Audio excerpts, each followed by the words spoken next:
ஒரு அழகான கிராமத்தில் ராமு சோனான்னு தம்பதிங்க வாழ்ந்துட்டு இருந்தாங்க. ராமு ஊரில் சமையல்காரர். ஊரில் ஏதாவது விசேஷம் வந்துச்சுன்னா சமைக்கிறதுக்கு ராமுவை தான் கூப்பிடுவாங்க. அதுலேருந்து வர காசுகளை வச்சு தான் ராமு தன்னோட குடும்பத்தை நடத்திட்டு இருந்தாரு. இருந்தாலும் போதிய அளவுக்கு வருமானம் பத்தலை. ராமுவும் சோனாவும் கோழிகளையும் ஆடுங்களையும் மேய்ச்சிட்டு இருந்தாங்க. அப்போ திடீர்னு சோனா இப்படி சொன்னா, ஏங்க நாம ஏன் முட்டையை வச்சு ஒரு கடையை போடக்கூடாது? இப்படின்னு சொன்னதை கேட்டு ராமுக்கு ஒரு சிந்தனை. ஆமா, நம்ம ஏன் முட்டையை வச்சு முட்டை பிரியாணி கடை போடக்கூடாது? அப்படி போட்டா அது நம்மளுக்கு லாபம் தானே அப்படின்னு யோசிச்சாரு. உடனே அடுத்த நாள் முட்டை பிரியாணி கடை போடலாம் அப்படின்னு சொல்லி முட்டை பிரியாணிகளை ரெடி பண்ணாரு. முதல் நாளுன்றதுனால கொஞ்சமா செஞ்சு எடுத்துட்டு போய் கடை போட்டாரு. ஆனா ராமு எதிர்பார்க்காத அளவுக்கு வியாபாரம் போச்சு. எல்லாருமே வந்து ராமுவோட முட்டை பிரியாணிகளை வாங்கி சாப்பிட ஆரம்பிச்சாங்க. அன்னைக்கு நாள் போயிடுச்சு. ராமு வீட்டுக்கு போய் தன்னோட மனைவி கிட்ட இப்படி சொன்னான். சோனா, இன்னைக்கு எல்லாரும் நம்ம கடைக்கு வந்து முட்டை பிரியாணி வாங்கி சாப்பிட்டாங்க.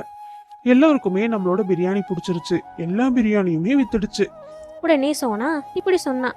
அப்படியா? சரிங்க, நாளைக்கு நம்ம நிறைய முட்டை பிரியாணி செய்யலாம் அப்படின்னு சொல்லிட்டு 2 பேரும் தூங்கிட்டாங்க.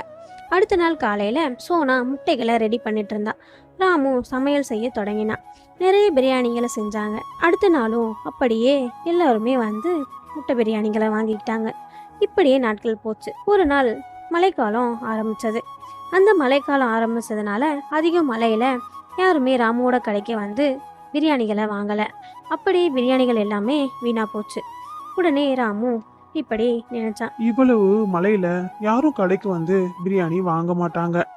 யாரா இருந்தாலும் இந்த மழையில போய் வாங்கணுமா அப்படின்னு சொல்லி தான் யோசிப்பாங்க. இப்படின்னு சொல்லி யோசிச்சுட்டு இருந்தாரு. உடனே சோனா, என்னங்க என்ன யோசிச்சுட்டு இருக்கீங்க? என்னாச்சு உங்களுக்கு? அப்படின்னு சொல்லி சோனா கேட்டான். உடனே ராமு நடந்த விஷயம் எல்லாத்தையும் சொன்னான். அதுக்கு சோனா இப்படி சொன்னான். ஏங்க இதை நினைச்சு கவலைப்படுறீங்களா? எப்பவும் போல நீங்க கடையை போடுங்க, எல்லாரும் வந்து வாங்குவாங்க.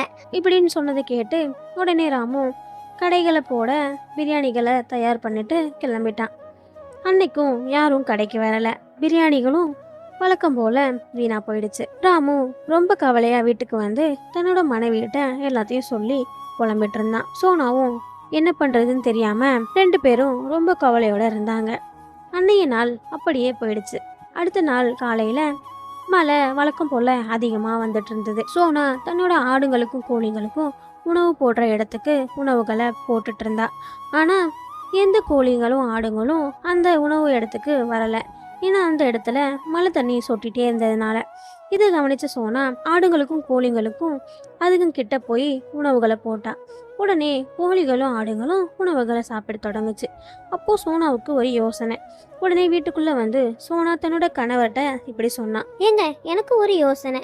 நாம ஏன் சாப்பாடுகளை வண்டியில வச்சு விற்க கூடாது? அப்படி வித்தா வாங்கணும்னு நினைச்சவங்க கூட வாங்கிப்பாங்கல்ல. உடனே ராமு இப்படி கேட்டான். இதெல்லாம் சரியா வருமா சோனா? அப்படி வித்தா எல்லாரும் நம்மள்ட்ட வாங்குவாங்களா அப்படின்னு சொல்லி ராமு கேட்டான்.